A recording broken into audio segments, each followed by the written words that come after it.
สบายดีพ่อแม่ไอ้น้องชนชาติแมวแดงแมวขาวและประชาชนทุกชนชาติชนเผ่าผู้ฮักเพื่อนแผ่นดินที่ฮักแพงข้าพเจ้ากงเชียงเต้งตัวแทนขบวนการยินดีได้มาพบพ่อแม่ไอ้น้องในมื้อนี้ข้าพเจ้าจะมาเล่าประวัติความเป็นมาถึงพื้นแผ่นดินเราและชนชาติแมวให้ฮักฮูกทั่วกันในอดีตชนชาติแมวได้อพยพเข้ามาอาศัยอยู่ในอาณาจักรล้างสร้างซึ่งมีเจ้ามหาชีวิตล้างสร้างเป็นเจ้าของพื้นแผ่นดินมีหลายเหตุการณ์เกิดขึ้นในอาณาจักรล้างสร้างชนชาติแมวได้เสียสละเสียเลือดเนื้อเสียชีวิตปกป้องอาณาจักรและเจ้ามหาชีวิตล้างสร้างหลายเทื่อในสมัยจักรพรรดิฝรั่งเศสเป็นเจ้าอาณานิคมปกครองอินโดจีนจักรพรรดิฝรั่งเศสได้แบ่งแผ่นดินแบ่งเขตการปกครองมีเวียดนามกัมพูเชียลาวลังซานและชนชาติแมวจักรพรรดิฝรั่งเศสได้มอบเขตการปกครองให้ชนชาติแมวปกครองตัวเองชื่อว่าเมืองแมวชนชาติแมวฮู้ดีว่าได้มาอาศัยอยู่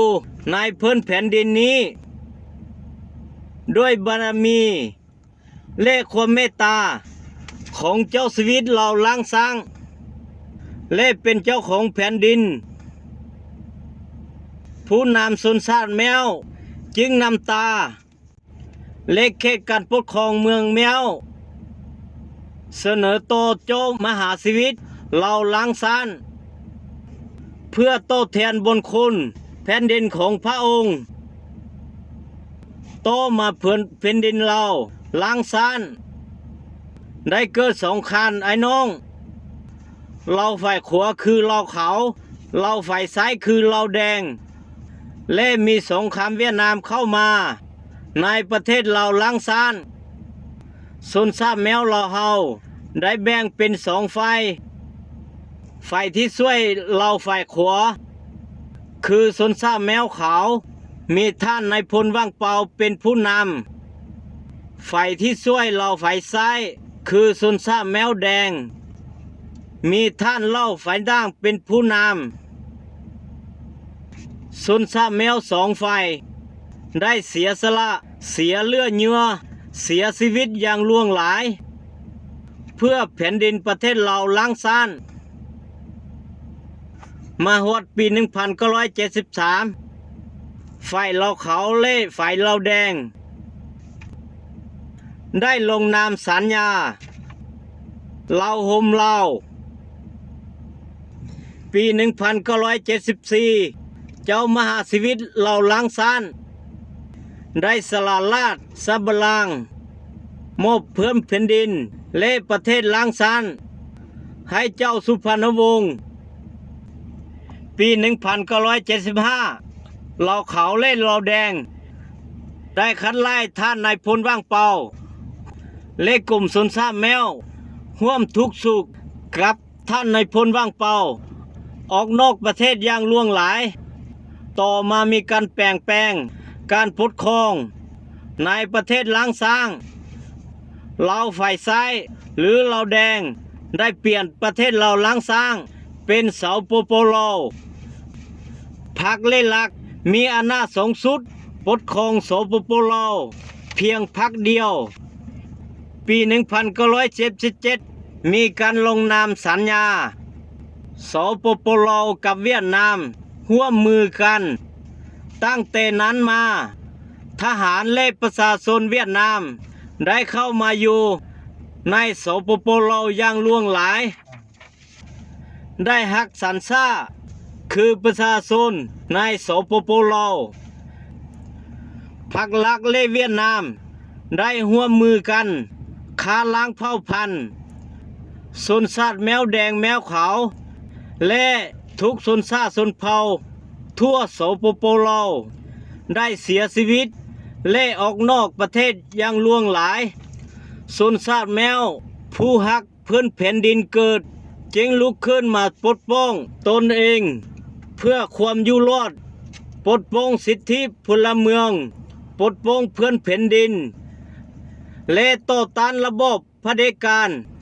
และสิ่งชั่วร้ายจึงเกิดขึ้นชนชาติแมวหรือมงเจ้าฟ้านายสปป.ลาวมาฮอดปัจจุบันนี้ที่ได้รับรู้กัน เวียดนามได้เข้ามายึดครองปกครอง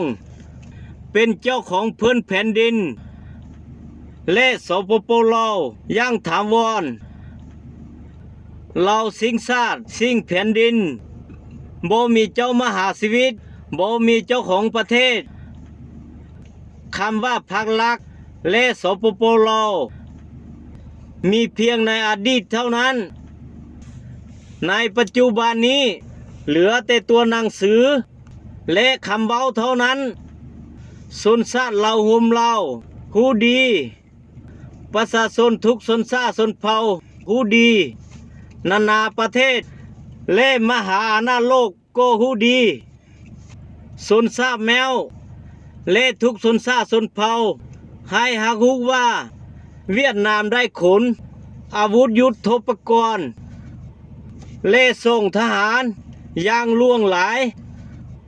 เข้ามาในพื้นแผ่นดินบ่มีเจ้าของแห่งนี้เพื่อฆ่าล้างชนชาติแมวและทุกชนชาติชนเผ่าในพื้นแผ่นดินนี้ให้หายตายจากเส้นไปในอนาคตอันใกล้นี้จะบ่เหลือหยังในพื้นแผ่นดินนี้อีกต่อไปมีเพียงภาคตะวันตกของเวียดนามเท่านั้นชนชาติแมวและทุกชนชาติชนเผ่าต้องตื่นตัวเมื่อสู้ก็ตายบ่สู้ก็ต้องตายให้เข้าใจว่าทุกสงครามต้องเกิดมีวีรชนทุกสงคราม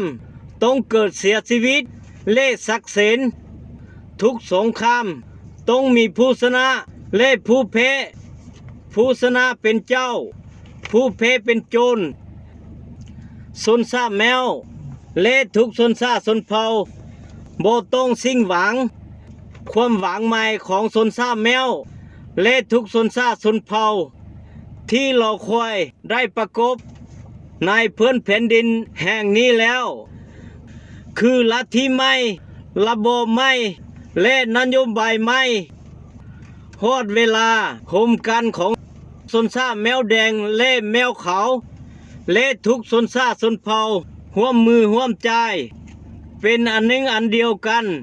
สร้างสรรค์วัฒนธรรมใหม่วัฒนธรรมสังคมคนสัญชาติจะได้หาความเจริญก้าวหน้ามีเอกภาพความเสมอภาพจึงเกิดสันติภาพ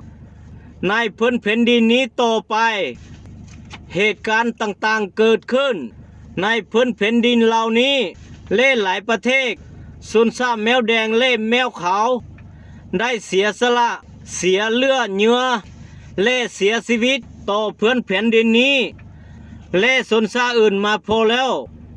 เป็นท่าหักซ้ายทึกแยกอย่างเอาหักเอาเปียกเฮ็ดให้ชาติอื่นเดินหน้าได้หักความเจริญก้าวหน้าส่วนชนชาติแมวแดงและแมวขาวยังอยู่กับที่การเป็นผู้นำการต่อต้านของชนชาติแมวรวมกันในครั้งนี้ต้องเดินหน้าให้ก้าวทานนานาประเทศต่อไปตั้งแต่บัดนี้ต่อไปชนชาติแมวและทุกชนชาติชนเผ่าในพื้นแผ่นดินนี้หากถือพลักและเวียดนาม